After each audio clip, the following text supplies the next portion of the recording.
स्वागत है आप सभी का इस नए एक्सप्लेनर में। आज हम लोग एक ऐसी मिस्ट्री का ब्रेकडाउन करने वाले हैं जिसने 2018 में पूरे दिल्ली को हिलाकर रख दिया था। एक अबैंडन्ड होटल, एक पागलपन वाला इंटरनेट चैलेंज और एक ऐसी डिसअपीयरेंस जो ऑनेस्टली आज तक एक अनसॉल्व्ड मिस्ट्री है। Mystery breakdown, the case of hotel Rajdeep's room 307, a paranormal investigation. देखिए, ये कोई आम सुनी सुनाई कहानी नहीं है। हम पूरे फैक्ट्स और एविडेंस के साथ इस चिलिन केस की तह तक जाएंगे। तो चलिए शुरू करते हैं। इस पूरी घटना की शुरुआत होती है एक बहुत ही अजीब और क्रीपी ईमेल से। ईमेल में लिखा था, अगर हिम्मत है तो होटल राजदीप के रूम नंबर 307 में एक रात बिताकर दिखाओ। जरा सोचिए, किसी अननोन सेंडर से आया हुआ एक डायरेक्ट डार। लेकिन पता है इसमें सबसे डरावनी बात क्या थी? उस ईमेल के एंड में सिर्फ एक वार्निंग लिखी थी, वहां जो दिखे उसे इग्नोर मत करना। ये कोई आम डार नहीं था, ये लिटरली एक जाल था जिसके आगे आने वाले खतरे का अंदाजा लगाना नामुमकिन था। पार्ट 1, रूम 307 का challenge, the YouTuber and the email. तो आइए समझते हैं कि आखिर किसने ये खतरनाक चैलेंज एक्सेप्ट किया। तो मिलिए रोहित से। 2018 के टाइम का ये एक पैरानॉर्मल यूट्यूबर था जिसका बस एक ही मोटिव था, इंटरनेट व्यूज और वायरल कंटेंट। रोहित को फेम का इतना चस्का था कि वो लिटरली बिना सोचे समझे किसी भी हॉन्टेड जगह पर रात गुजार लेता था। जब उसके पास वो अनजान ईमेल आया तो उसने उस आखिरी क्रीपी वार्निंग को पूरी तरह से इग्नोर कर दिया। उसने सोचा ये तो पक्का किसी का प्रैंक है। उसके दिमाग में बस एक ही चीज चल रही थी कि चैलेंज जितना खतरनाक होगा, चैनल पर व्यूज उतने ही ज्यादा आएंगे। अब स्टोरी में ट्विस्ट यहां आता है। जब रोहित दिल्ली के आउटस्कर्ट्स में उस खंडर हो चुके होटल राजदीप पहुंचा तो वहां रिसेप्शन पर एक बहुत ही अजीब सा बुढ़ा आदमी बैठा था। जैसे ही रोहित ने रूम 307 का जिक्र किया, उस आदमी का चेहरा डर के मारे बिल्कुल सफेद पड़ गया। और तब उसने रोहित को एक फाइनल वार्निंग दी। उसने कहा, बेटा, रात को अगर कोई लड़की रोती हुई दिखे तो उसकी तरफ मत देखना। ये सुनकर तो किसी के भी रोंगटे खड़े हो जाएं, राइट? ऐसी स्पेसिफिक वार्निंग मिलने के बाद कोई भी नॉर्मल इंसान तुरंत वहां से भाग जाता। पार्ट 2, रात 12:13 का live stream, escalation of the event. Okay, let's dive into this, क्योंकि यहां से चीजें सच में बहुत डार्क होने वाली हैं। रोहित को लगा था कि उसे एकदम परफेक्ट कंटेंट मिल गया है। यहां से टाइमलाइन बहुत तेजी से आगे बढ़ती है।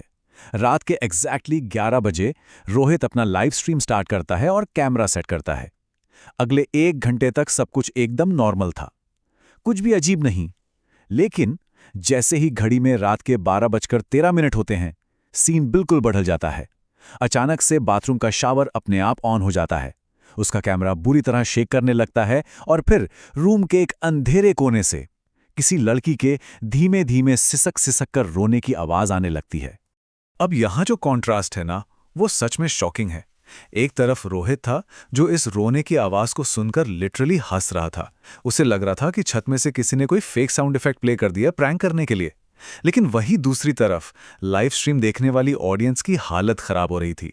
लाइव चैट में फ्रैंटिक कमेंट्स की लाइन लग गई। भाई, तेरे पीछे कौन खड़ा है? पीछे देख। रोहित को लग रहा था वो अकेला है, पर उसकी व्यूअर्स ने उस अजीब एंटिटी को सबसे पहले स्पॉट कर लिया था। जब रोहित ने फाइनली वो पैनिक भरी चैट पढ़ी तो उसने तुरंत अपना कैमरा पीछे की तरफ घुमाया और कैमरा स्क्रीन पर जो विजुअल एविडेंस सामने आया वो किसी भी नाइटमेयर से कम नहीं था।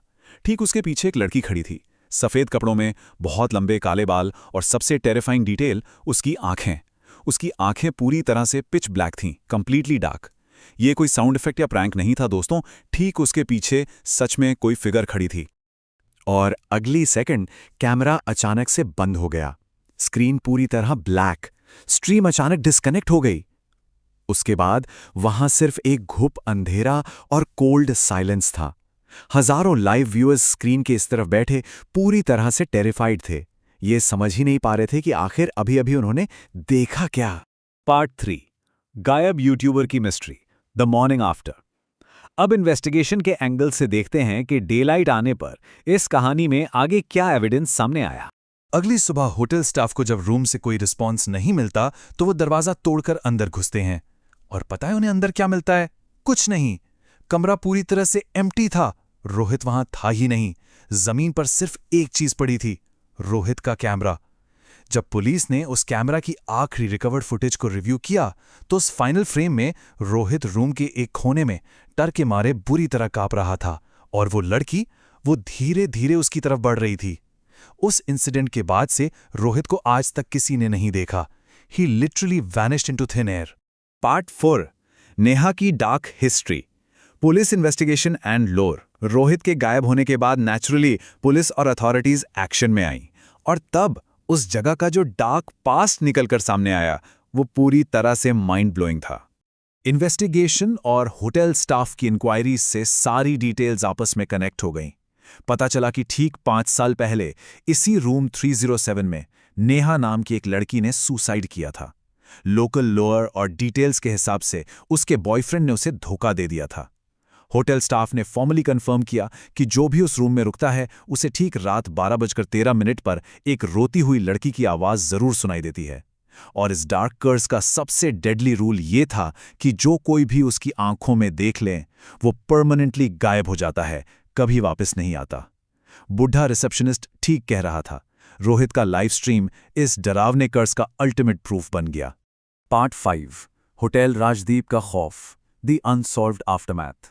ये फाइनल सेगमेंट हमें ये सोचने पर मजबूर करता है कि इंटरनेट वैलिडेशन और व्यूज की भूख कभी-कभी हमें किस हद तक खतरे में डाल सकती है। आज इतने सालों बाद भी होटल राजदीप पूरी तरह से लॉक और बंद पड़ा है। ये कंप्लीटली अबैंडन्ड इमारत बन चुका है जहां अब किसी के आने जाने पर सख्त मनाही है। एक बेवकूफ़ी भरा चैलेंज और इंटरनेट फेम की अंधी दौड़ ने एक इंसान की जान ले ली और उस अजीब होटल के दरवाजे हमेशा हमेशा के लिए बंद कर दिए। लेकिन इन सब के बावजूद जाते जाते एक सवाल जरूर छोड़कर जाऊंगा आपके दिमाग में।